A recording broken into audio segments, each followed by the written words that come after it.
نظریں نیچے رکھو کرمو، تمہیں معلوم نہیں کہ جب سردار سالار خانزادہ کی سواری گزرتی ہے تو سانسیں بھی گن کر لینی پڑتی ہیں۔ ایک باروب اور گرجدار آواز نے فضا میں ارتعاش پیدا کیا۔ کالی پراڈو کے پاس کھڑے 6 فٹ کے قداور شخص نے سیاہ شلوار قمیص میں ملبوس اپنے وجود پر شال کو درست کیا اور سامنے کانپتے ہوئے مظاہرے کو دیکھا۔ اس کی آنکھوں میں وہ سرخی تھی جسے دیکھ کر پورے گاؤں کے بڑے بڑے سورما بھی راستہ بدل لیتے تھے۔ معافی سرکار، غلطی ہو گئی، میں تو بس۔ کرمو نے ہاتھ جوڑ دیے۔ اس کے ماتھے پر پسینے کے قطرے نمودار ہو چکے تھے۔ سالار نے حقارت سے اسے دیکھا اور گاڑی کا دروازہ کھولتے ہوئے سرد لہجے میں کہا، اپنی بیٹی کی شادی کی تاریخ آگے بڑھا دو۔ مجھے معلوم ہوا ہے کہ تم نے زمین کا معاملہ ابھی تک حل نہیں کیا۔ جب تک قرض ادا نہیں ہوتا اس گاؤں میں ڈھول نہیں بجے گا۔ کرمو کے پیروں تلے سے زمین نکل گئی۔ مگر سرکار، سب تیاریاں ہو چکی ہیں، عزت کا سوال ہے۔ سالار گاڑی میں بیٹھ چکا تھا۔ اس نے شیشہ نیچے کیا اور ہونٹوں پر ایک طنزیہ مسکراہٹ سجائی۔ عزت؟ غریب کی عزت اس کی بیٹی ہوتی ہے کرمو، اور وہ تب تک محفوظ ہے جب تک تم سالار خانزادہ کے اصولوں پر چلو گے۔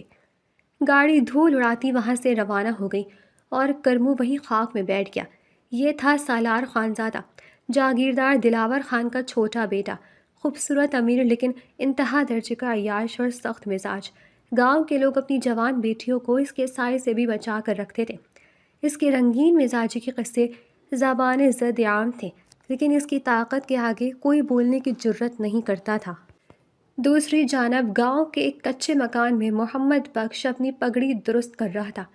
چارپائی پر بیٹھی اس کی بیوی زبیدہ چاول صاف کر رہی تھی۔ زبیدہ، میں شہر جا رہا ہوں، ڈاکٹر نے بلایا ہے، شاید دوا تبدیل کرنی پڑے، واپسی میں 2-3 دن لگ سکتے ہیں۔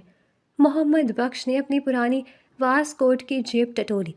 زبیدہ نے سر اٹھایا اور فکر مندی سے کہا، پیسے ہیں نا تمہارے پاس؟ یہ حویلی سے مانگ لو۔ محمد بخش کا چہرہ سخت ہو گیا۔ نہیں، جتنے ہیں کافی ہیں، حویلی والوں سے مزید احسان نہیں لینا میں نے۔ اور سن، ایک بات کان کھول کر سن لے، میری غیر موجودگی میں انابیہ کو گھر سے باہر مت نکالنا، خاص طور پر حویلی کی طرف تو اس کا رخ بھی نہیں ہونا چاہیے۔ کمرے کے کونے میں بیٹھی انابیہ جو اپنے لمبے گھنے بالوں میں کنگھی کر رہی تھی، باپ کی بات سن کر سہم گئی۔ اس کی عمر بمشکل 15-16 سال تھی، لیکن حسن ایسا کہ چاند بھی شرما جائے۔ بڑی بڑی روشن آنکھیں، گندمی رنگت اور معصومیت ایسی کہ دیکھنے والا پلکیں جھپکانا بھول جائے۔ زبیدہ نے منہ بسورا، ارے کیا ہو جائے گا، حویلی میں ہم نوکر ہیں، وہاں سے رزق آتا ہے، تم تو ایسے ڈرتے ہو جیسے وہاں شیر چیتے گھومتے ہیں۔ محمد بخش اس کے قریب گیا اور دھیمی مگر سخت آواز میں بولا، شیر چیتے کا ڈر نہیں ہے زبیدہ، وہاں سالار خانزادہ رہتا ہے، وہ انسان نہیں، بھوکا بھیڑیا ہے، اس کی نظروں میں ہوس کے سوا کچھ نہیں ہے۔ میری بیٹی ابھی بچی ہے، اسے ان گدھوں سے بچا کر رکھنا ہے، وعدہ کرو مجھ سے تم اسے حویلی نہیں لے کر جاؤ گی۔ محمد بخش کی آنکھوں میں ایک عجیب سا خوف تھا۔ وہ سالار کی رنگین مزاجی سے بخوبی واقف تھا، کیونکہ وہ سالوں سے حویلی کا ملازم تھا۔ اس نے اپنی آنکھوں سے کئی عزتوں کو نیلام ہوتے دیکھا تھا۔ زبیدہ نے بے دلی سے سر ہلا دیا، اچھا بابا، نہیں لے جاؤں گی، تم جاؤ، دیر ہو رہی ہے، اللہ خیر سے لائے اور خیر سے لے جائے۔ محمد بخش نے محبت بھری نظروں سے اپنی بیٹی کو دیکھا جو اب دوپٹہ اوڑھ رہی تھی، اور پھر خدا حافظ کہہ کر گھر سے نکل گیا۔ اسے کیا معلوم تھا کہ اس کے جاتے ہی تقدیر اپنا کھیل شروع کرنے والی ہے۔ اگلے ہی روز حویلی کی بڑی مالکن بیگم دلاور کی طبیعت ناساز ہو گئی۔ گھر میں مہمانوں کی آمد متوقع تھی اور کام کا بوجھ بڑھ گیا تھا۔ حویلی کی پرانی ملازمہ رضیہ زبیدہ کے گھر کا دروازہ پیٹ رہی تھی۔ ارے او زبیدہ، باہر نکل، غضب ہو گیا۔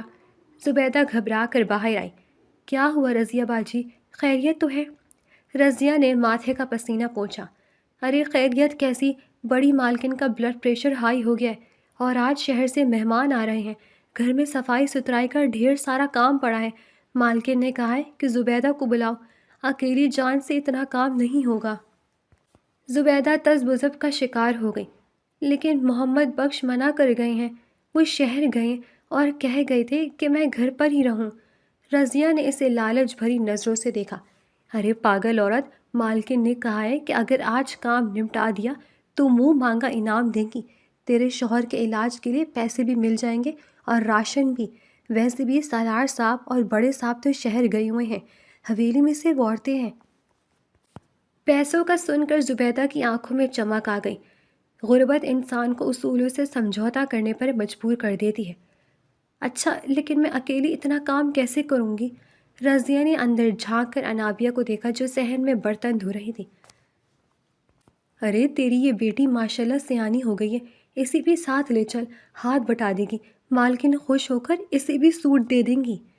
زبیدہ کو محمد بخش کا وعدہ یاد آیا، لیکن پھر غربت کا دیو سامنے کھڑا ہو گیا۔ اس نے سوچا کہ باپ شہر گیا ہے، اسے کیا پتہ چلے گا، شام تک واپس آ جائیں گے۔ انابیہ جلدی سے تیار ہو جا، حویلی جانا ہے۔ انابیہ نے حیرت سے ماں کو دیکھا۔ لیکن اماں، بابا تو منع کر کر گئے تھے نا؟ زبیدہ نے اسے ڈانٹ دیا۔ چپ کر، بابا کو کیا پتا، گھر میں آٹا نہیں ہے، دوا کے پیسے نہیں ہیں، چل جلدی کر، بس تھوڑی صفائی ہی تو کرنی ہے۔ انابیہ نے ڈرتے ڈرتے سر ہلایا۔ اس نے اپنا صاف ستھرا ہلکے گلابی رنگ کا سوٹ پہنا اور ایک بڑی سی چادر سے خود کو اچھی طرح ڈھانپ لیا۔ اس کا دل زور زور سے دھڑک رہا تھا، جیسے کسی آنے والے طوفان کی پیش گوئی کر رہا ہو۔ حویلی کی شان و شوکت دیکھ کر انابیہ کی آنکھیں پھٹی کی پھٹی رہ گئیں۔ سنگ مرمر کے فرش، اونچی چھتیں اور قیمتی فانوس، اس کے لیے یہ کسی پریوں کی کہانی کا محل تھا۔ وہ اپنی ماں کے پیچھے چھپتی چھپاتی اندر داخل ہوئی۔ بیگم دلاور لاؤنج میں صوفے پر نیم دراز تھیں۔ آ گئی تم زبیدہ؟ شکر ہے، آج بہت کام ہے، اوپر سالار کے کمرے کی بھی صفائی کرنی ہے، وہ کل رات واپس آئے گا، لیکن اس کا کمرہ ابھی سے تیار ہونا چاہیے۔ زبیدہ نے سر جھکایا۔ جی بیگم صاحبہ، میں ابھی لگ جاتی ہوں، یہ میری بیٹی انابیہ ہے، یہ بھی مدد کروا دے گی۔ بیگم نے سرسری سے نظر انابیہ پر ڈالی جو سمٹی ہوئی کھڑی تھی۔ ٹھیک ہے، اسے اوپر بھیج دو، یہ کمروں کی ڈسٹنگ کر دے گی، دھیان رہے کوئی چیز ٹوٹنی نہیں چاہیے۔ زبیدہ نے انابیہ کو اشارہ کیا۔ جا بیٹی، اوپر والی کمرے کی صفائی کر دے، ڈرنا مت، وہاں کوئی نہیں ہے۔ انابیہ دھڑکتے دل کے ساتھ سیڑھیاں چڑھنے لگی۔ ہر سیڑھی پر اسے ایسا لگ رہا تھا جیسے وہ کسی ممنوعہ علاقے میں داخل ہو رہی ہے۔ اوپر کا پورشن بالکل خاموش تھا۔ وہ بتائے گئے کمرے میں داخل ہوئی۔ یہ کمرہ تو اس کے پورے گھر سے بھی بڑا تھا۔ مخملی قالین، بڑی سی کھڑکی جہاں سے پورا گاؤں نظر آتا تھا، اور ایک بہت بڑا بیڈ۔ ہوا میں ایک خاص قسم کی مردانہ خوشبو رچی ہوئی تھی جو بہت سحر انگیز تھی۔ انابیہ نے ڈرتے ڈرتے چیزوں کو ہاتھ لگانا شروع کیا۔ وہ ڈسٹنگ کرتے ہوئے ڈریسنگ ٹیبل کے سامنے پہنچی۔ وہاں نصب قد آئینے میں اس نے اپنا عکس دیکھا۔ اس نے آج تک اتنا شفاف آئینہ نہیں دیکھا تھا۔ اس کے گھر میں جو آئینہ تھا وہ چھوٹا اور دھندلا سا تھا۔ یہاں اس آئینے میں وہ خود کو ایک شہزادی کی طرح لگ رہی تھی۔ اس کی معصومیت اور حسن اس شیشے میں مزید نکھر کر سامنے آ رہا تھا۔ اس نے ادھر ادھر دیکھا، یقین کرنے کے لیے کہ کوئی نہیں ہے۔ پھر اس نے آہستگی سے اپنی چادر اتاری اور اسے کرسی پر رکھ دیا۔ اب وہ صرف اپنے گلابی سوٹ میں تھی۔ کمرے کے دوسرے کونے میں واش روم کا دروازہ ہلکا سا کھلا اور سالار خانزادہ باہر نکلا۔ وہ ابھی شاور لے کر نکلا تھا اور صرف ٹراؤزر میں تھا۔ کندھوں پر تولیہ ڈالے وہ بالوں کو خشک کر رہا تھا۔ اس کی نظر اچانک آئینے کے سامنے کھڑی لڑکی پر پڑی۔ سالار کے قدم وہیں جم گئے۔ وہ بہت لڑکیاں دیکھ چکا تھا، شہر کی ماڈرن حسیناؤں سے لے کر گاؤں کی الہڑ مٹیاروں تک، لیکن جو کشش، جو معصومیت اور جو حسن اس لڑکی میں تھا، اس نے سالار کے دل کی دھڑکن ایک لمحے کے لیے روک دی۔ وہ خاموشی سے بلی کی طرح دبے پاؤں چلتا وہ بیڈ کے قریب آیا اور بازو سینے پر باندھ کر اس کے پیچھے کھڑا ہو گیا۔ اس کی نظریں انابیہ کے عکس پر جمی ہوئی تھیں۔ وہ دیکھ رہا تھا کہ وہ کیسے خود کو نہا رہی ہے، کیسے اپنی زلفوں سے کھیل رہی ہے۔ اس کے چہرے پر ایک انجانی سی مسکراہٹ تھی جو سالار کے اندر ایک طوفان برپا کر رہی تھی۔ انابیہ جو اپنی ہی دنیا میں مگن تھی، اچانک اسے آئینے میں اپنے پیچھے ایک سایہ نظر آیا۔ اس نے غور سے دیکھا اور اس کا خون خشک ہو گیا۔ ایک دیو ہکل شخص، چوڑے سینے اور مضبوط بازوؤں والا، اس کے بالکل پیچھے کھڑا اسے گھور رہا تھا۔ سالار کی گہری سی آنکھوں میں ایک عجیب سی تپش تھی جو آئینے کے راستے انابیہ کی روح تک پہنچ گئی۔ اس کے ہاتھ سے ڈسٹر چھٹ کر قالین پر گر گیا۔ اس نے فوراً پیچھے مڑ کر دیکھا۔ حقیقت عکس سے زیادہ خوفناک تھی۔ سالار کے چہرے پر ایک مسحور کن لیکن خوفناک حد تک سنجیدہ تاثر تھا۔ کون؟ انابیہ کے حلق سے بمشکل آواز نکلی۔ وہ بری طرح کانپ رہی تھی۔ اس نے فوراً اپنی چادر ڈھونڈنے کی کوشش کی جو کرسی پر پڑی تھی، لیکن وہ سالار کے زیادہ قریب تھی۔ سالار نے ایک قدم اس کی طرف بڑھایا۔ اس کے ہونٹوں پر ایک مدہوش کن مسکراہٹ ابھری۔ اتنی خوبصورت چیز میرے کمرے میں اور میں بے خبر۔ اس کی آواز بھاری اور روبدار تھی، لیکن اس میں ایک ملائمت بھی تھی جو صرف شکاری کی آواز میں ہوتی ہے جب وہ شکار کو دیکھتا ہے۔ انابیہ کا سانس رکنے لگا۔ یہ وہی تھا سالار خانزادہ جس کے نام سے اس کا باپ اسے ڈراتا تھا۔ میں صفائی کرنے آئی تھی، مجھے لگا آپ شہر ہیں۔ وہ پیچھے ہٹتی گئی۔ اس کی کمر ڈریسنگ ٹیبل سے جا لگی۔ سالار نے ایک اور قدم بڑھایا۔ اب ان کے درمیان فاصلہ بہت کم رہ گیا تھا۔ میں شہر سے واپس آ گیا ہوں، شاید میری قسمت مجھے واپس لے آئی۔ تم نے بتایا نہیں، کون ہو تم؟ آج سے پہلے تمہیں اس حویلی میں نہیں دیکھا۔ وہ اس کے چہرے کے خود و خال کا جائزہ لے رہا تھا۔ خوف سے اس کا رنگ زرد ہو رہا تھا، لیکن اس زردی میں بھی اس کا حسن بلا کا تھا۔ انابیہ کی آنکھوں میں آنسو تیرنے لگے۔ مجھے جانے دے، میری ماں نیچے ہے۔ اس نے سائڈ سے نکلنے کی کوشش کی، لیکن سالار نے اپنا مضبوط ہاتھ ڈریسنگ ٹیبل پر رکھ کر اس کا راستہ روک دیا۔ اس نے اسے چھوا نہیں، بس قید کیا۔ اتنی جلدی کیا ہے؟ ابھی تو میں نے ٹھیک سے دیکھا بھی نہیں۔ اپنا نام تو بتاؤ۔ انابیہ اب رو رہی تھی۔ اس کی معصومیت سالار کے اعصاب پر سوار ہو رہی تھی۔ وہ چاہتا تھا کہ یہ لمحہ یہیں تھم جائے۔ پلیز صاحب ہٹ جائیں، اللہ کا واسطہ ہے۔ انابیہ نے روتے ہوئے التجا کی۔ سالار نے اس کی آنکھوں میں دیکھا جہاں خوف کا سمندر تھا۔ ایک پل کے لیے اسے ترس آیا یا شاید یہ اس کی کوئی نئی چال تھی۔ اس نے آہستہ سے اپنا ہاتھ ہٹا لیا۔ راستہ ملتے ہی انابیہ ہرنی کی طرح وہاں سے بھاگی۔ اس نے اپنی چادر کھینچی اور ننگے پاؤں ہی کمرے سے باہر دوڑ لگا دی۔ ارے سنو! سالار نے اسے پکارا۔ اس کی آواز میں حکم بھی تھا اور ایک عجیب سی بے چینی تھی، لیکن انابیہ نے مڑ کر نہیں دیکھا۔ وہ ہوا کے جھونکے کی طرح سیڑھیاں اتر گئی تھی۔ سالار وہیں کھڑا رہ گیا۔ اس کی خوشبو اب بھی کمرے میں پھیلی ہوئی تھی۔ اس نے گہرا سانس لیا اور مسکرا دیا۔ بھاگ لو جتنا بھاگنا ہے، چاند کب تک بادلوں میں چھپے گا۔ وہ جانتا تھا کہ یہ لڑکی اب اس کے حواس سے نہیں اترے گی۔ وہ ایک ضدی شکاری تھا اور آج اسے اپنی پسندیدہ چیز نظر آ گئی تھی۔ نیچے باورچی خانے میں زبیدہ کام میں مصروف تھی جب انابیہ ہانپتی ہوئی اندر آئی۔ اس کا چہرہ پسینے سے شرابور اور آنکھیں سوجی ہوئی تھیں۔ کیا ہوا؟ تو ایسے کیوں بھاگ رہی ہے؟ زبیدہ نے حیرت سے پوچھا۔ انابیہ کا سانس بحال نہیں ہو رہا تھا۔ اماں چلو یہاں سے، مجھے گھر جانا ہے، ابھی اسی وقت۔ اس نے ماں کا بازو پکڑ کر کھینچا۔ ارے پاگل ہو گئی ہے کیا؟ ابھی کام ختم نہیں ہوا اور مالکن انعام دیں گی۔ مجھے کچھ نہیں چاہیے، صاحب آ گئے ہیں، اوپر صاحب ہے۔ انابیہ کی آواز میں اتنا خوف تھا کہ زبیدہ کے ہاتھ سے پلیٹ گر گئی۔ کیا؟ سالار صاحب؟ لیکن مالکن تو کہہ رہی تھی وہ کل آئیں گے۔ وہ وہی ہیں، انہوں نے مجھے دیکھ لیا اماں، مجھے گھر لے چلو ورنہ میں اکیلی چلی جاؤں گی۔ زبیدہ کو محمد بخش کی وارننگ یاد آ گئی۔ اس کے ہاتھ پیر ٹھنڈے پڑ گئے۔ اگر محمد بخش کو پتہ چل گیا تو قیامت آ جائے گی، اور اگر سالار کی نظر پڑ گئی تو اس سے بھی بڑی قیامت۔ اچھا چل، میں رضیہ کو بتا دیتی ہوں کہ تیری طبیعت خراب ہے۔ زبیدہ نے جلدی سے ہاتھ پہنچے اور انابیہ کو لے کر پچھلے دروازے سے نکل گئی۔ اس کا دل زور زور سے دھڑک رہا تھا۔ وہ دعا کر رہی تھی کہ سالار نے واقعی اسے نہ دیکھا ہو، یا اگر دیکھا بھی ہو تو نظر انداز کر دیا ہو۔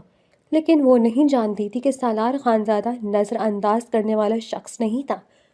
حویلی کی بالکنی میں کھڑا سالار انہیں پچھلے گیٹ سے نکلتے ہوئے دیکھ رہا تھا۔ اس کے ہاتھ میں سگریٹ سلگ رہا تھا۔ اس نے گہرا کش لیا اور دھوئیں کے مرغلے میں فضا میں بکھیر دیے۔ پتہ کرو یہ لڑکی کون ہے، کس کی بیٹی ہے۔ اس نے پیچھے کھڑے اپنے خاص ملازم کو حکم دیا۔ ملازم نے مؤدبانہ سر ہلا دیا۔ جی سرکار، ابھی پتہ کرتا ہوں۔ سالار کی نظریں اس راستے پر جمی تھی جہاں سے انابیہ اوجھل ہوئی تھی۔ اس کی آنکھوں میں ایک جنون جاگ چکا تھا، ایک ایسا جنون جو پورے گاؤں کو اپنی لپیٹ میں لینے والا تھا۔ حویلی کے وسیع و عریض ہال میں شام کے سائے گہرے ہو رہے تھے۔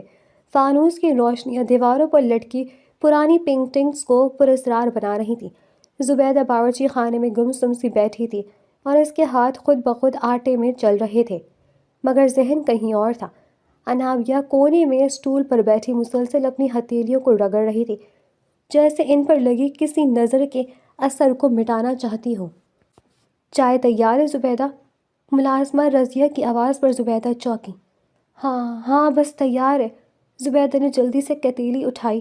رضیہ نے ایک عجیب سی نظر انابیہ پر ڈالی اور پھر زبیدہ سے مخاطب ہوئی۔ مالکن بلا رہی ہے، چھوٹے صاحب بھی وہیں بیٹھے، کہہ رہے تھے چائے وہ لڑکی لے کر آئے جو آج نہیں آئی ہے۔ زبیدہ کے ہاتھ سے چمچ گر گیا، اس کا چہرہ فق ہو گیا۔ نہیں رضیہ، وہ بچی ہے، اسی ڈھنگ سے نہیں بڑوں کے سامنے چائے جانے کا۔ میں لے جاتی ہوں۔ رضیہ نے سختی سے سر ہلایا۔ ضد مت کر زبیدہ، جانتی نہیں سالار صاحب کا مزاج، اگر حکم عدلوی ہوئی تو تیرے ساتھ ساتھ ہماری نوکری بھی جائے گی۔ بھیج اسے، بس چائے ہی تو رکھنی ہے۔ زبیدہ نے بے بسی سے انابیہ کی طرف دیکھا جو خوفزدہ نظروں سے ماں کو دیکھ رہی تھی۔ جا میری بچی، بس ٹرے میز پر رکھ کر فوراً واپس آ جانا، نظریں اوپر مت اٹھانا۔ انابیہ نے لرزتے ہاتھوں سے بھاری ٹرے تھامی۔ اس نے اپنے دوپٹے کو اچھی طرح ماتھے پر جمایا اور آدھا چہرہ چھپا لیا۔ اس کے دل کی دھڑکنیں اس کے کانوں میں گونج رہی تھی۔ وہ ڈرتے ڈرتے لاؤنج میں داخل ہوئی۔ صوفے پر سالار خانزادہ پوری تمکنت سے بیٹھا اخبار دیکھ رہا تھا، جبکہ بیگم دلاور ساتھ بیٹھی تسبیح پڑھ رہی تھیں۔ انابیہ کے قدموں کی آہٹ پر سالار نے اخبار نیچے کیا۔ اس کی تیز نگاہیں سیدھی انابیہ کے جھکے ہوئے وجود پر جم گئی۔ لڑکی کے ہاتھ بری طرح کانپ رہے تھے، کپ اور پلیٹیں آپس میں ٹکرا کر چلترا رنگ بجا رہی تھیں۔ اس نے بمشکل میز پر ٹرے رکھی۔ یہ کون ہے امی جان؟ سالار کی بھاری آواز گونجی، حالانکہ وہ جانتا تھا مگر وہ تصدیق چاہتا تھا۔ بیگم دلاور نے لاپرواہی سے دیکھا۔ یہ محمد بخش کی بیٹی ہے، آج صفائی کے لیے آئی تھی۔ سالار نے گہری نظروں سے انابیہ کو دیکھا جو اب وہاں سے بھاگنے کے لیے پر تول رہی تھی۔ محمد بخش، ہمارا پرانا ملازم؟ مجھے معلوم نہیں تھا کہ اس کے گھر میں اتنا حسین ہیرا چھپا ہوا ہے۔ سالار کے لہجے میں ایسی ستائش تھی کہ انابیہ کا دم گھٹنے لگا۔ وہ فوراً مڑی تاکہ وہاں سے نکل سکے۔ رکو، سالار کی آواز نے اس کے قدم جکڑ لیے۔ نام کیا ہے تمہارا؟ انابیہ خاموش رہی۔ اس کی ہمت نہیں تھی کہ زبان کھول سکے۔ انابیہ نام ہے صاحب اس کا۔ زبیدہ جو دروازے کے پیچھے چھپی کھڑی تھی فوراً بول پڑی اور اندر آ کر بیٹی کے آگے ڈھال بن کر کھڑی ہو گئی۔ بہت چھوٹی ہے صاحب، اسے معاف کر دے، گھر جانے کی دیر ہو رہی ہے۔ سالار نے زبیدہ کے خوفزدہ چہرے کو دیکھا اور پھر انابیہ کے لرزتے وجود کو۔ اس کے ہونٹوں پر ایک معنی خیز مسکراہٹ ابھری۔ جاؤ، لیکن یاد رکھنا حویلی کے دروازے وفاداروں کے لیے ہمیشہ کھلے ہوتے ہیں۔ زبیدہ نے انابیہ کا ہاتھ پکڑا اور تقریباً اسے گھسیٹتی ہوئی وہاں سے باہر لے گئی۔ سالار کی نظریں ان کے اوجھل ہونے تک ان کا تعاقب کرتی رہیں۔ اس کی آنکھوں میں ایک ایسا جنون تھا جو بتا رہا تھا کہ کھیل ابھی شروع ہوا ہے۔ گھر پہنچتے ہی زبیدہ نے دروازہ بند کر کے کنڈی لگا دی۔ وہ بری طرح ہانپ رہی تھی۔ انابیہ کونے میں بیٹھ کر رونے لگی۔ میں نے کہا تھا نا اماں، مجھے مت لے کر جا، وہ آدمی بہت عجیب ہے، وہ مجھے ایسے دیکھ رہا تھا جیسے کھا جائے گا۔ زبیدہ نے اپنے سر پر ہاتھ مارا۔ غلطی ہو گئی مجھ سے، میں پیسوں کے لالچ میں اندھی ہو گئی تھی۔ دعا کر تیرے باپ کو کچھ پتہ نہ چلے، ورنہ وہ مجھے زندہ گاڑ دیں گے۔ ابھی وہ باتیں کر ہی رہے تھی کہ دروازے پر دستک ہوئی۔ زبیدہ کا دل اچھل کر حلق میں آ گیا۔ کون؟ میں ہوں، محمد بخش۔ باہر سے شناسا آواز آئی تو دونوں کی جان میں جان آئی۔ زبیدہ نے جلدی سے دروازہ کھولا۔ محمد بخش اندر داخل ہوا۔ اس کے ہاتھ میں دوائیوں کی تھیلی تھی۔ وہ تھکا ہوا لگ رہا تھا۔ شکر ہے تم آ گئے، ڈاکٹر نے کیا کہا؟ زبیدہ نے پانی کا گلاس اس کی طرف بڑھایا۔ محمد بخش نے پانی پیا اور چارپائی پر بیٹھ گیا۔ بس دوائیاں دی ہیں، کہتا ہے آرام کرو۔ انابیہ کہاں ہے؟ اس نے ادھر ادھر دیکھا۔ انابیہ اندھیرے کونے سے نکل کر باپ کے پاس آئی اور اس کے گلے لگ کر رونے لگی۔ کیا ہوا میری اڑیا کو؟ تم رو کیوں رہی ہو؟ محمد بخش پریشان ہو گیا۔ زبیدہ نے فوراً بات بنائی۔ کچھ نہیں، بس تمہاری یاد میں رو رہی تھی، سارا دن پوچھتی رہی بابا کب آئیں گے۔ محمد بخش نے پیار سے بیٹی کے سر پر ہاتھ پھیرا۔ ابھی وہ سکون کا سانس بھی نہ لے پائے تھے کہ باہر گلی میں ایک بھاری گاڑی رکنے کی آواز آئی۔ اس کے بعد ایک زوردار ہارن بجا۔ محمد بخش چونک گیا۔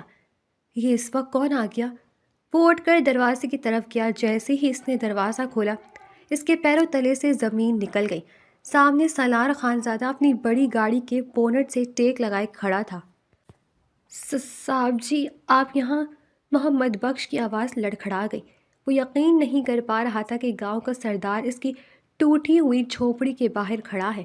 سالار نے سگریٹ کا کش لیا اور اسے پیروں تلے مسل دیا۔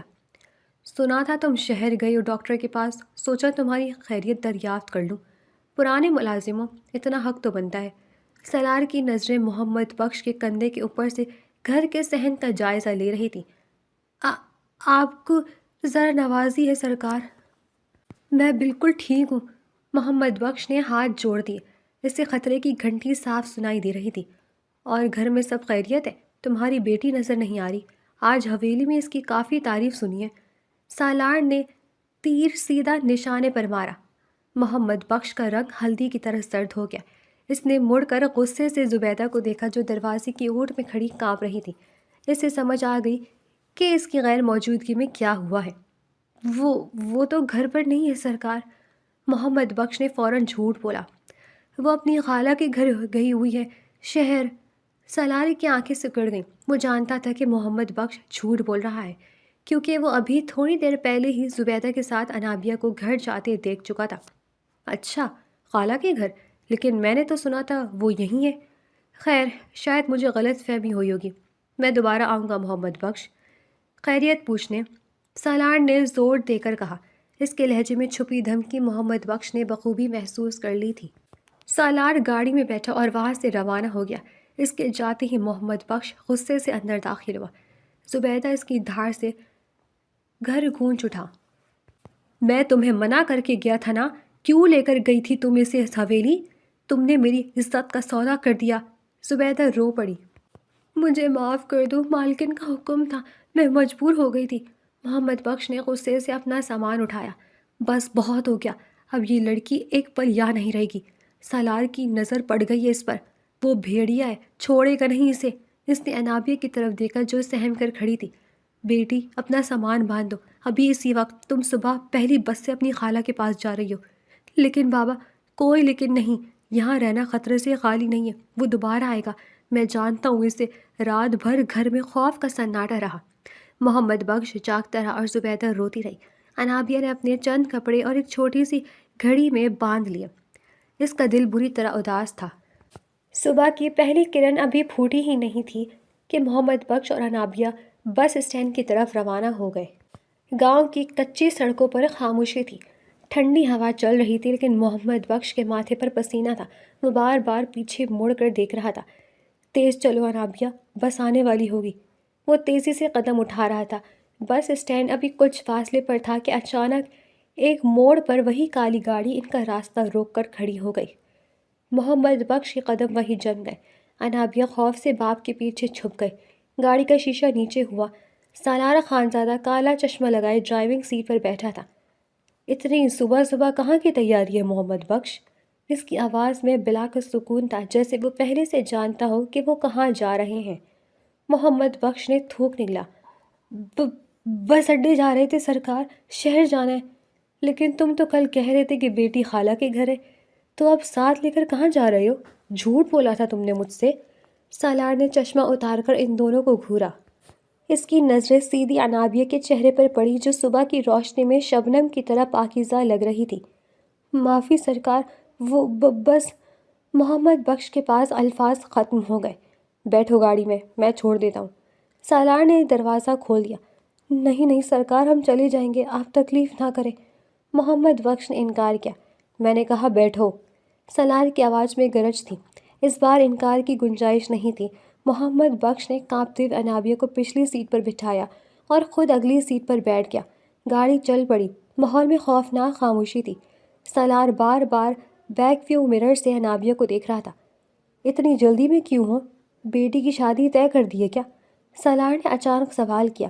محمد بخش کو لگا اگر اس نے اب کچھ نہ کیا تو بازی ہاتھ سے نکل جائے گی۔ اس سے ایک ترکیب سوجھی۔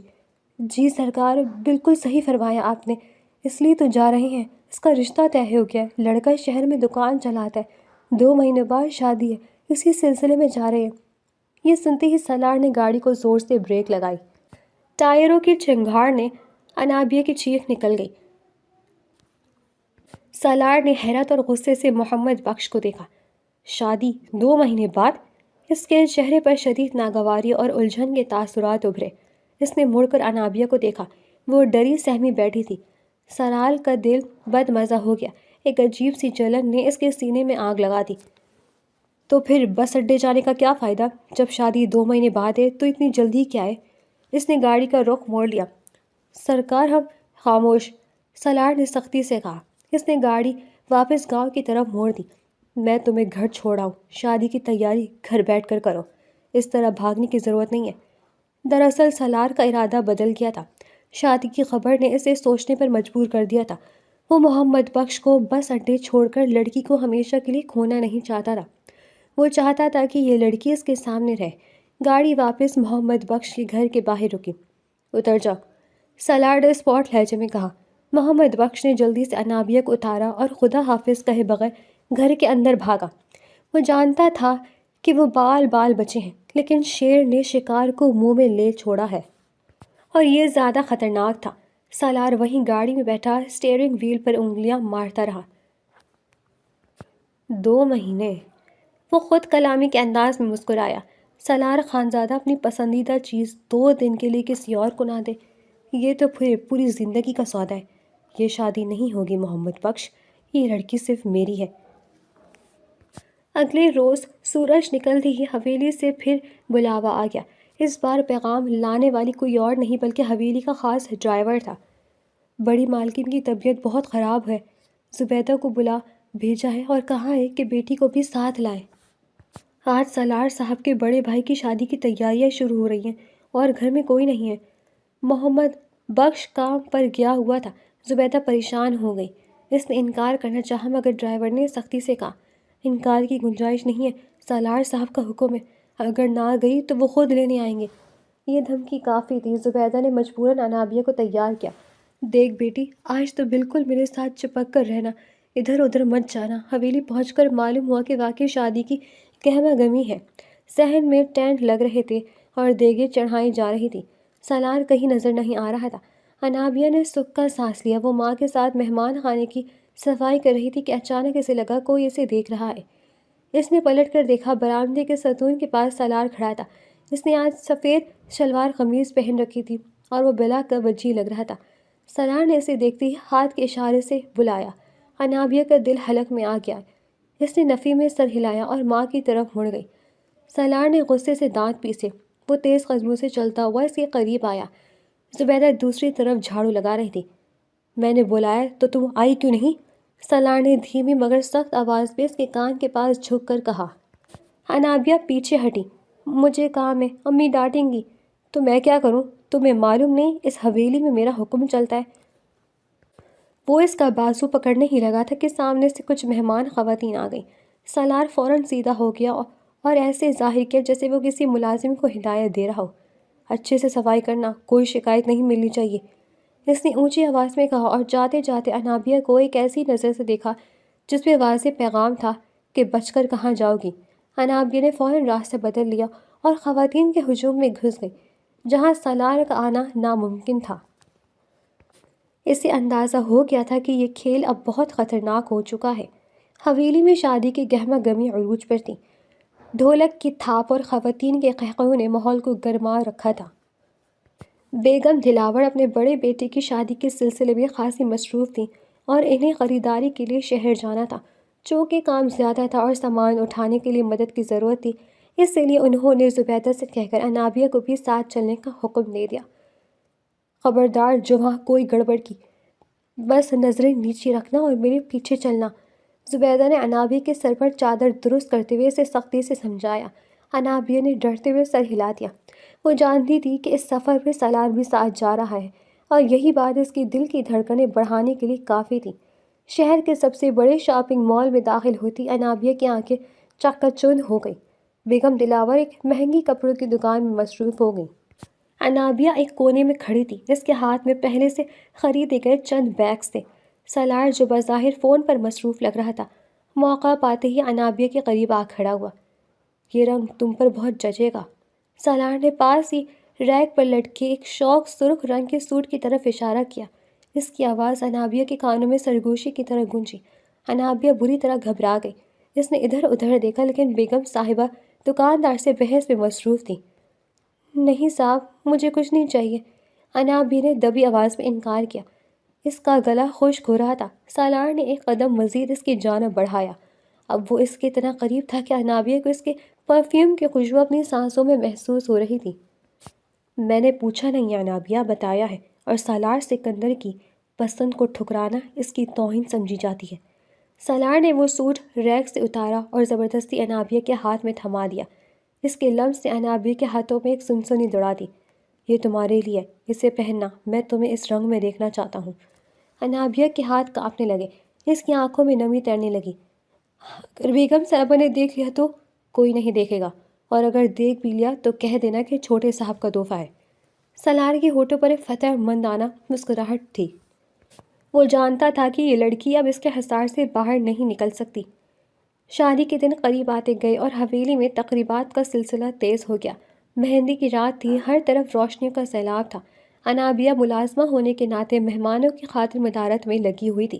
سالار اپنے دوستوں کے جھرمٹ میں کھڑا تھا، لیکن اس کی نظریں مسلسل انابیہ کا طواف کر رہی تھیں۔ جب وہ مشروبات کی ٹرے لے کر اس کی میز کے پاس پہنچی تو سالار نے جان بوجھ کر گلاس اٹھاتے ہوئے اس کی انگلیوں کو چھوا۔ انابیہ کو کرنٹ سا لگا۔ اس نے فوراً ہاتھ پیچھے کھینچا، جس سے تھوڑا سا شربت چھلک گیا۔ دھیان سے، سالار نے مسکراتے ہوئے کہا، لیکن اس کی آنکھوں میں شرارت ناچ رہی تھی۔ اتنی گھبرائی ہوئی کیوں ہوں؟ میں کوئی بھوت تو نہیں ہوں؟ اس نے دوستوں کے سامنے اسے چھیڑا۔ انابیہ کا چہرہ شرم اور خوف سے سرخ ہو گیا۔ وہ بنا کچھ بولے وہاں سے بھاگ کھڑی ہوئی۔ سالار کے دوستوں نے قہقہ لگایا۔ لگتا ہے شکاری کا تیر نشانے پر نہیں لگا، ایک دوست نے طنز کیا۔ سالار نے سنجیدگی سے انابیہ کو جاتے ہوئے دیکھا۔ تیر لگ چکا ہے میرے دوست، بس یہ پرندہ ذرا زیادہ پھڑپڑا رہا ہے، جلدی ہی میرے پنجرے میں ہوگا۔ بالآخر وہ دن بھی آ گیا جب سالار کے بڑے بھائی کی بارات روانہ ہوئی۔ ڈھول کی تھاپ اور بینڈ باجوں کے شور میں بارات رخصت ہو گئی۔ حویلی میں اچانک ایک عجیب سی خاموشی چھا گئی۔ اکثر مہمان اور گھر والے بارات کے ساتھ جا چکے تھے۔ پیچھے صرف چند ملازمہ اور کچھ بزرگ خواتین رہ گئی تھیں۔ انابیہ باورچی خانے میں برتن سمیٹ رہی تھی۔ اسے لگا کہ بلا ٹل گئی ہے اور سالار بھی بارات کے ساتھ چلا گیا ہے۔ وہ اطمینان سے اپنا کام کر رہی تھی کہ اچانک باورچی خانے کا دروازہ بند ہونے کی آواز آئی۔ اس نے چونک کر دیکھا، سالار دروازے سے ٹیک لگائے کھڑا تھا۔ اس کے گلے میں بارات والا ہار اب بھی موجود تھا اور چہرے پر ایک عجیب سی سنجیدگی تھی۔ آپ بارات میں نہیں گئے؟ انابیہ کے ہاتھ سے پلیٹ پھسلتے پھسلتے بچی۔ سالار آہستہ آہستہ اس کی طرف بڑھا۔ میرا دل وہاں نہیں لگ رہا تھا جہاں میری روح کی تسکین موجود نہ ہو۔ وہ چلتا ہوا اس کے بالکل سامنے آ گیا۔ انابیہ پیچھے ہٹتی گئی، یہاں تک کہ دیوار سے جا لگی۔ تم میرے ساتھ کیوں نہیں چلی؟ میں نے پیغام بھجوایا تھا نا کہ گاڑی میں بیٹھ جانا۔ سالار نے اپنا ہاتھ دیوار پر رکھ کر اسے اپنے حصار میں لے لیا۔ میں ایک غریب ملازم کی بیٹی ہوں صاحب، میرا آپ کے ساتھ جانا مناسب نہیں لگتا۔ انابیہ نے نظریں جھکا کر کانپتی آواز میں کہا۔ یہ مناسب اور نامناسب کے پیمانے میرے لیے نہیں ہیں انابیہ، میں جو چاہتا ہوں وہ کرتا ہوں۔ تم جانتی ہو اس شہر کی کتنی لڑکیاں سالار خانزادہ کی ایک نظر کے لیے ترستی ہیں، اور تم ہو کے مجھ سے بھاگ رہی ہو، کیوں؟ اس نے انابیہ کی ٹھوڑی پکڑ کر اس کا چہرہ اوپر اٹھایا۔ انابیہ کی آنکھوں میں آنسو تیر رہے تھے۔ کیونکہ آپ میرے شوہر نہیں ہیں، اللہ ناراض ہوتا ہے۔ انابیہ کے ان الفاظ نے سالار کو چونکا دیا۔ وہ ایک لمحے کے لیے خاموش کیا۔ اس کے ذہن میں ایک دھماکہ ہوا۔ شوہر؟ سالار نے دہرایا۔ اگر میں تمہارا شوہر بن جاؤں تو پھر تو تم مجھے قریب آنے دو گی نا، پھر تو تم مجھ سے نہیں بھاگو گی؟ انابیہ نے حیرت سے اپنی بڑی بڑی آنکھیں کھول کر اسے دیکھا۔ اسے یقین نہیں آ رہا تھا کہ وہ کیا سن رہی ہے۔ اس سے پہلے کہ وہ کچھ کہہ پاتی، وہ سالار کے ہاتھ کے نیچے سے نکل کر تیزی سے باہر بھاگ گئی۔ سالار وہیں کھڑا مسکراتا رہا۔ شوہر، نکاح، اس نے زیر لب کہا۔ بس اتنی سی بات ہے؟ ٹھیک ہے انابیہ، اگر تم نکاح کی مہر لگا کر ہی میری بننا چاہتی ہو تو یہی صحیح، نکاح کر لیتا ہوں۔ جب دل بھر جائے گا تو آزاد کر دوں گا۔ اس وقت سالار کے لیے نکاح صرف اسے حاصل کرنے کا ایک قانونی راستہ تھا۔ وہ نہیں جانتا تھا کہ یہ لفظ اس کی پوری زندگی بدلنے والا ہے۔ شادی کے ہنگامے ختم ہو گئے، حویلی معمول پر آ گئی، لیکن انابیہ غائب ہو گئی۔ محمد بخش نے سختی سے اسے گھر میں بند کر دیا تھا اور زبیدہ کو بھی منع کر دیا تھا کہ اسے حویلی نہ لے کر جائے۔ کئی دن گزر گئے، سالار کی بے چینی بڑھتی جا رہی تھی۔ ایک شام وہ اپنے والد چودھری دلاور کے کمرے میں داخل ہوا۔ بابا سائیں، مجھے محمد بخش کی بیٹی چاہیے۔ چودھری دلاور جو حقہ پی رہے تھے حیرت سے بیٹے کو دیکھنے لگے۔ کون؟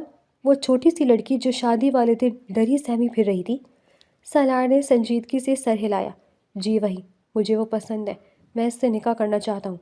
چودھری دلاور نے زوردار قہقہ لگایا۔ ارے شیر ہو کر بکری کے پیچھے بھاگ رہے ہو؟ شوق ہے تو پورا کر لو، نکاح کا ڈرامہ رچانے کی کیا ضرورت ہے؟ وہ ایسی لڑکی نہیں ہے بابا، وہ نکاح کے بغیر ہاتھ نہیں لگائے گی۔ مجھے اس کا نکاح چاہیے، ابھی اور اسی وقت۔ سالار کی ضد کے آگے باپ نے ہتھیار ڈال دی۔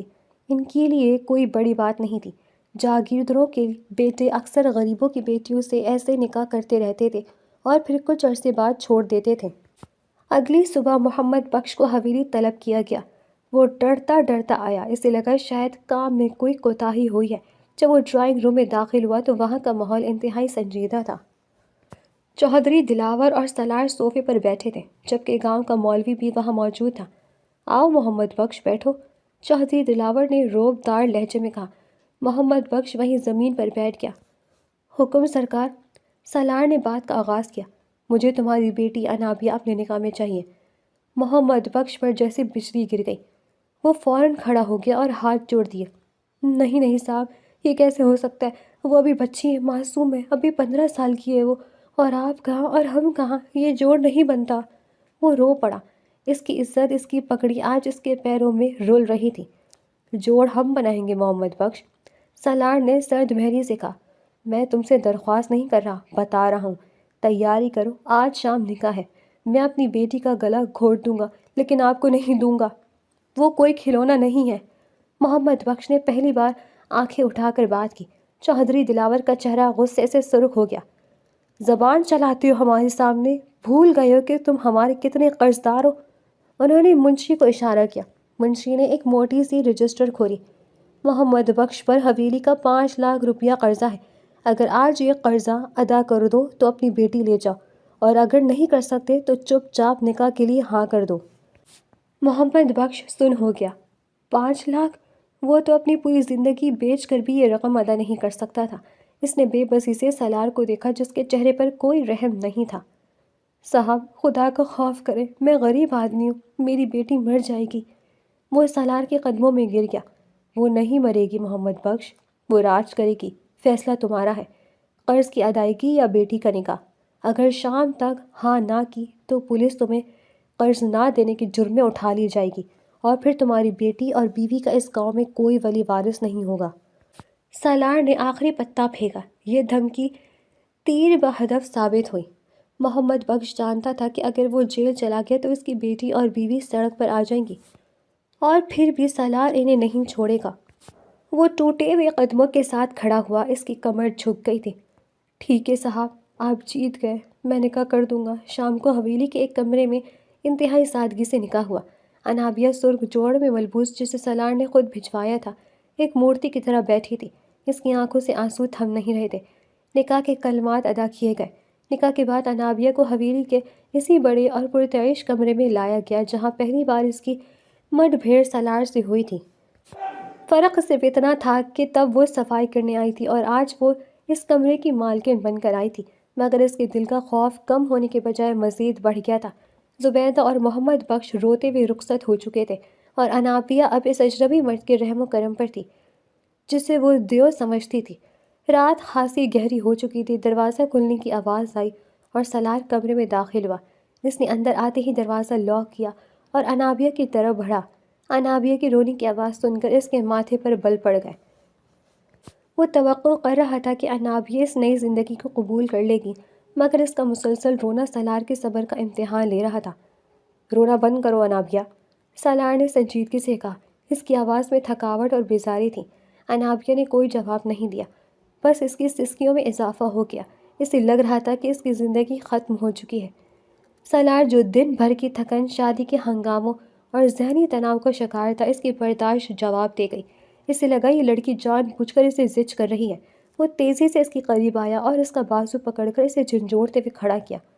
میں نے کہا خاموش ہو جاؤ، مجھے رونے دھونے والی عورتیں زہر لگتی ہیں۔ میری طرف دیکھو۔ انابیہ نے ڈرتے ہوئے چہرہ اٹھایا، مگر آنسو مسلسل بہہ رہے تھے۔ اس کی آنکھیں خوف سے پھیلی ہوئی تھیں۔ اس نے اپنا بازو چھڑوانے کی ناکام کوشش کی۔ مجھے گھر جانا ہے، مجھے آپ سے ڈر لگتا ہے، خدا کے لیے مجھے جانے دے۔ اس کی یہ بات، یہ خوف اور یہ دوری سالار کی انا پر تازیانہ بن کر لگی۔ وہ سالار خانزادہ تھا جس کی ایک جھلک دیکھنے کو لڑکیاں بے تاب رہتی تھیں، اور یہ لڑکی اس سے نفرت کر رہی تھی۔ اس نے غصے سے انابیہ کو چھوڑا تو وہ لڑکھڑا کر پیچھے گری۔ ڈر لگتا ہے تو پھر ڈرنا چاہیے تمہیں، تم سالار خانزادہ کی بیوی ہو، کوئی گڑیا نہیں کہ نخرے دکھاؤ گی۔ اگر پیار کی زبان سمجھ نہیں آتی تو شاید خوف کی زبان سمجھ آئے گی۔ غصے کے عالم میں سالار نے اپنی کمر سے بندھی چمڑے کے بھاری بیلٹ پر ہاتھ رکھا۔ بیلٹ کے بکسوے کے کھلنے کی آواز کمرے کے سناٹے میں گولی کی طرح گونجی۔ سالار کا مقصد صرف اسے ڈرانا تھا تاکہ وہ چپ ہو جائے۔ وہ بس اپنی دھاک بٹھانا چاہتا تھا تاکہ انابیہ اس کے روب میں رہے۔ اس نے بیلٹ ہاتھ میں لہرائی اور غصے سے ایک قدم آگے بڑھایا۔ انابیہ کی چیخ نکل گئی۔ وہ بری طرح کانپنے لگی اور پیچھے ہٹتی ہوئی بیٹ کے ہیڈ بورڈ سے جا لگی۔ اس کا چہرہ خوف سے سفید پڑ گیا تھا، جیسے خون نچوڑ لیا گیا ہو۔ اسے لگا آج اس کی جان نکل جائے گی۔ وہ ماضی کی سنی ہوئی کہانیاں یاد کرنے لگی کہ کیسے جاگیردار اپنی بیویوں پر ظلم کرتے ہیں۔ نہیں، اللہ کا واسطہ ہے۔ جب سالار اس کے بالکل قریب پہنچا اور جھکا تو انابیہ نے اپنے دونوں ہاتھ چہرے کے آگے کر لیے جیسے وار روکنا چاہ رہی ہو۔ اس کا پورا جسم لرز رہا تھا۔ تم مجھے مارو گے تو نہیں؟ اس کی آواز اتنی ٹوٹی ہوئی، معصوم اور بے بس تھی کہ سالار کا اٹھا ہوا ہاتھ ہوا میں معلق رہ گیا۔ انابیہ کی آنکھوں میں موت کا سا خوف دیکھ کر سالار کے اندر کا انسان جاگ اٹھا۔ اس لمحے اسے احساس ہوا کہ وہ کیا کرنے جا رہا تھا۔ وہ اپنی طاقت کا استعمال ایک ایسی کلی پر کر رہا تھا جو پہلے ہی اس کے خوف سے ادھموئی ہو چکی تھی۔ سالار کا غصہ جھاگ کی طرح بیٹھ گیا۔ اس کے ہاتھ سے بیلٹ چھوٹ کر قالین پر گری۔ نہیں انابیہ، نہیں۔ سالار کی آواز میں پچھتاوا امڑ آیا۔ اس نے نرمی سے اس کے لرزتے ہوئے ٹھنڈے ہاتھوں کو تھاما۔ میں تمہیں کبھی نہیں ماروں گا، کبھی نہیں۔ میں تو بس تمہیں چپ کروا رہا تھا، مجھے معاف کر دو۔ سالار نے اسے اپنے سینے سے لگایا۔ انابیہ پہلے تو اکڑ گئی، اسے یقین نہیں آیا کہ یہ وہی شخص ہے، مگر پھر سالار کے وجود کی گرمی اور اس کے لہجے کی سچائی نے اسے پگھلا دیا۔ وہ اس کے سینے پر سر رکھ کر پھوٹ پھوٹ کر رو دی۔ بس چپ کر جاؤ، آج کے بعد تمہاری آنکھوں میں آنسو نہیں آنے دوں گا، یہ وعدہ ہے سالار کا۔ اس رات سالار نے اسے کچھ نہیں کہا، وہ صرف اسے دلاسا دیتا رہا۔ وقت پڑ لگا کر اڑنے لگا۔ انابیہ کو حویلی میں آئے کچھ ہفتے گزر چکے تھے۔ سالار جو پہلے رات گئے تک باہر رہتا تھا اور عیاشوں میں مشغول رہتا تھا، اب جلد گھر لوٹ آتا۔ ایک صبح سالار کی آنکھ فجر کے وقت کھلی۔ کمرے میں مدھم روشنی تھی۔ اس نے دیکھا کہ انابیہ سفید چادر اوڑھے جا نماز بچھائے خشوع و خضوع سے نماز پڑھ رہی تھی۔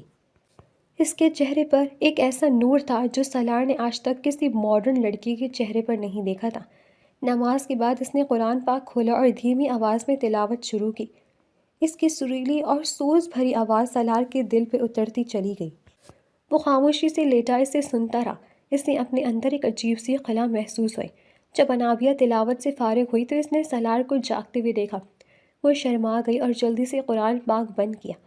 آپ جاگ گئے؟ میں چائے لاتی ہوں۔ رکو۔ سالار اٹھ کر بیٹھ گیا۔ اس کی آنکھوں میں ایک سوال تھا۔ مجھے بھی سکھاؤ گی؟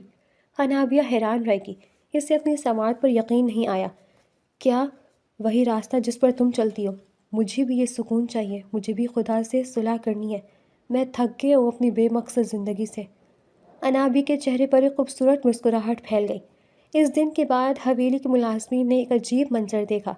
وہ سالار جو کبھی مسجد کا رخ نہیں کرتا تھا، اب انابیہ کے پیچھے نماز پڑھتا نظر آتا۔ شراب اور شباب کی محفلیں ویران ہو گئیں۔ سالار کی آنکھوں سے وحشت ختم ہو گئی اور حیا و پاکیزگی نے ڈیرے ڈال دیے۔ وہ اب فیصلے کرتے وقت خدا کے خوف کو مد نظر رکھتا تھا۔ لیکن یہ تبدیلی بیگم دلاور کو ایک آنکھ نہیں بھائی۔ انہیں لگا کہ ملازم کی بیٹی نے ان کے بیٹے پر جادو کر دیا ہے۔ سالار اب بہت ہو گیا ہے۔ تم نے کہا تھا کہ یہ شادی صرف ایک ضد ہے، اب وہ ضد پوری ہو گئی ہے۔ اس لڑکی کا نکاح نامہ پھاڑو اور اسے چلتا کرو۔ سالار نے ماں کو دیکھا۔ اس کی آنکھوں میں اب وہ پرانی سرکشی نہیں بلکہ ایک ٹھہراؤ تھا۔ آپ کیا کہنا چاہتی ہیں امی؟ وہ میری بیوی ہے۔ ہمیں یہ کہنا چاہتی ہوں کہ اسے فارغ کرو۔ میں نے تمہاری خالہ سے بات پکی کر لی ہے۔ ان کی بیٹی شہر سے پڑھ کر آئی ہے۔ وہ ہماری برادری کی ہے اور تمہارے معیار کی ہے۔ اگلے ہفتے تمہاری منگنی ہے۔ یہ ملازم زادی ہماری بہو بننے کے لائق نہیں ہے۔ سالار کا چہرہ غصے سے تمتمانے لگا۔ امی، انابیہ میری بیوی ہے اور عزت ہے، اور وہ میرے معیار سے بہت اوپر ہے۔ اس نے مجھے انسان بنایا ہے، مجھے جینا سکھایا ہے۔ میں اسے کبھی نہیں چھوڑوں گا، چاہے پوری دنیا چھوڑنی پڑے۔ تو کیا ساری زندگی اس 2 ٹکے کی عورت کے ساتھ گزارو گے؟ ناک کٹوا دی تم نے ہماری خاندان میں۔ بیگم صاحبہ چیخیں، اگر عزت کا معیار حسب نسب ہے تو مجھے ایسی عزت نہیں چاہیے۔ میں خالہ کی بیٹی سے شادی نہیں کروں گا۔ سالار نے 2 ٹوک فیصلہ سنایا، اگر تم نے میری بات نہ مانی تو میرا منہ نہیں دیکھو گے۔ سوچ لو سالار، یا وہ لڑکی یا تمہاری ماں۔ ماں نے اپنا آخری اور سب سے بڑا جذباتی حربہ استعمال کیا۔ سالار نے گہرا سانس لیا، اس کے لہجے میں حتمی فیصلہ تھا جس نے بیگم دلاور کو ہلا کر رکھ دیا۔ ٹھیک ہے امی، اگر آپ کو میری خوشی عزیز نہیں ہے، اگر اس گھر میں میری بیوی کے لیے جگہ نہیں ہے تو میں یہ حویلی چھوڑ دیتا ہوں۔ کیا؟ بیگم دلاور کو شدید جھٹکا لگا، وہ صوفے سے اٹھ کھڑی ہوئی۔ ہاں امی، بھائی پہلے ہی بیرون ملک جا بسے ہیں کیونکہ آپ لوگوں نے ان کی پسند کو ٹھکرایا تھا اور اپنی انا کو مقدم رکھا تھا۔ اب میں بھی انابیہ کو لے کر یہاں سے ہمیشہ کے لیے چلا جاؤں گا اور کبھی واپس نہیں آؤں گا۔ پھر آپ اپنی حویلی، اپنی دولت اور اپنی شان و شوکت کے ساتھ اکیلی خوش رہیے گا۔ سالار مڑا اور تیزی سے دروازے کی طرف بڑھا۔ بیگم دلاور کا دل ڈوب گیا۔ ایک بیٹا پہلے ہی 7 سمندر پار تھا، دوسرے کے کھونے کا تصور وہ برداشت نہ کر سکی۔ انہیں اپنی تنہائی کا خوف کھانے لگا۔ رک جاؤ سالار، مت جاؤ، وہ رو پڑی۔ سالار رک گیا لیکن اس نے شرط رکھ دی، میں رکوں گا تو انابیہ کے ساتھ اور عزت کے ساتھ، ورنہ نہیں۔ والدین مجبور ہو گئے، انہیں سالار کی ضد اور دھمکی کے آگے جھکنا پڑا، لیکن بیگم دلاور کے دل میں انابیہ کے لیے نفرت کی آنکھ مزید بھڑک اٹھی۔ وہ اسے قبول کرنے کو قطعی تیار نہیں تھی۔ قدرت کو کچھ اور ہی منظور تھا، انسان اپنی تدبیر کرتا ہے اور اللہ اپنی۔ چند دن بعد بیگم دلاور کو شدید فالج کا اٹیک ہوا۔ ان کا دایاں حصہ مفلوج ہو گیا اور وہ بستر سے لگ گئیں۔ ان کی زبان بھی متاثر ہوئی اور وہ بولنے سے قاصر ہو گئی۔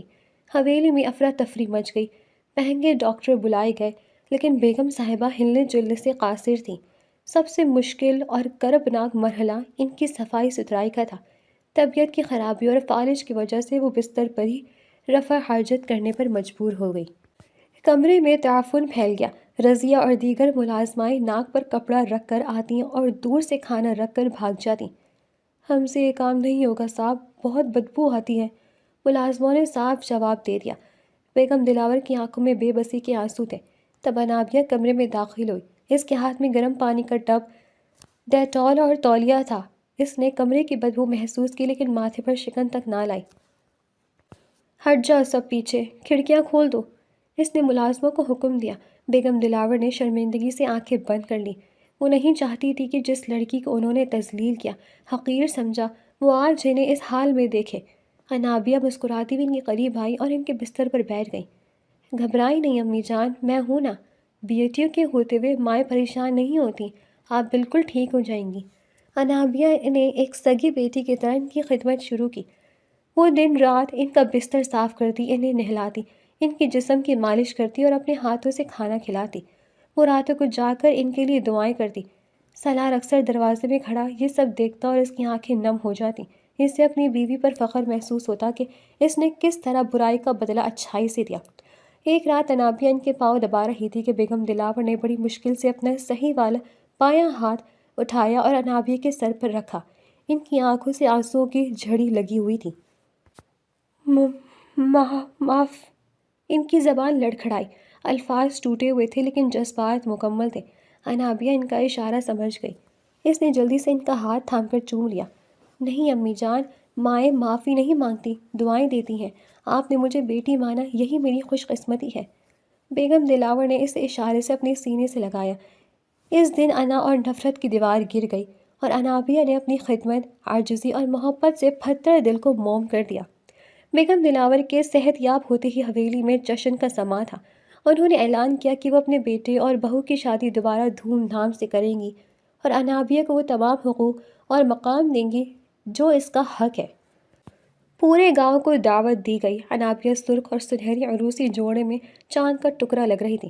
محمد بخش اور زبیدہ کی خوشی دیدنی تھی۔ ان کی آنکھوں میں تشکر کے آنسو تھے کہ اللہ نے ان کی بیٹی کو وہ عزت دی جس کا انہوں نے خواب بھی نہیں دیکھا تھا۔ اسٹیج پر بیٹھے سالار نے انابیہ کا ہاتھ تھاما، اس کی آنکھوں میں بے پناہ محبت تھی۔ تم نے مجھے ہرا دیا انابیہ، میں سمجھتا تھا میں نے تمہیں طاقت سے جیت لیا ہے، لیکن سچ یہ ہے کہ تم نے مجھے، میرے گھر کو اور میری آخرت کو اپنے اخلاق سے جیت لیا ہے۔ انابیہ نے شرما کر نظریں جھکا لی۔ یہ ہار جیت نہیں سالار صاحب، یہ تو مقدر کے کھیل ہیں۔ اللہ جسے چاہے عزت دے اور جسے چاہے ہدایت، میں تو بس ایک وسیلہ تھی۔ سالار نے محبت باش نظروں سے اسے دیکھا اور مائک تھام لیا۔ میں آج سب کے سامنے وعدہ کرتا ہوں کہ اب یہ سالار خانزادہ صرف انابیہ کا شوہر نہیں، بلکہ اس گاؤں کا محافظ بنے گا۔ جو انصاف، جو رحم اور جو انسانیت مجھے میری بیوی نے سکھائی، وہ اب سب کے لیے ہوگی۔ آج سے کوئی بیٹی خوفزدہ نہیں ہوگی، کوئی باپ قرض تلے نہیں دبے گا۔ وقت نے ثابت کیا کہ سالار نے اپنا وعدہ پورا کیا۔ وہ جاگیردار جو کبھی خوف کی علامت تھا، اب انصاف اور رحم کی پہچان بن گیا۔ اس نے گاؤں میں لڑکیوں کے لیے اسکول کھولا، مزاروں کے قرضے معاف کیے اور ظلم کا فرسودہ نظام ختم کر دیا۔ پنچایتوں میں اب فیصلے طاقت کی بنیاد پر نہیں بلکہ حق کی بنیاد پر ہونے لگے۔ لوگ کہتے تھے کہ سالار خانزادہ کو ایک غریب لڑکی کی محبت نے ولی بنا دیا۔ انابیہ اور سالار کی محبت کی داستان گاؤں کی بیٹھکوں میں ایک مثال بن کر سنائی جانے لگی۔ ایک شام سالار اور انابیہ حویلی کی چھت پر کھڑے ڈوبتے سورج کا نظارہ کر رہے تھے۔ ٹھنڈی ہوا چل رہی تھی اور فضا میں اذان کی آواز گونج رہی تھی۔ انابیہ کی گود میں ان کا ننھا بیٹا کھیل رہا تھا۔ خوش ہو؟ سالار نے اس کے کندھے پر ہاتھ رکھتے ہوئے پوچھا۔ انابیہ نے مسکرا کر سر ہلا دیا اور اس کی آنکھوں میں دیکھا۔ بہت، کیونکہ اب میرا شوہر صرف میرا نہیں، سب کا مسیحا ہے۔ مجھے فخر ہے آپ پر سالار۔ سالار نے آسمان کی طرف دیکھا اور دلی دل میں رب کا شکر ادا کیا۔ اسے سمجھ آ گئی تھی کہ محبت اگر سچی ہو اور نیت صاف ہو تو وہ انسان کو قید نہیں کرتی بلکہ نفس کی غلامی سے آزاد کر دیتی ہے، اور یہی عشق کی اصل معراج تھی۔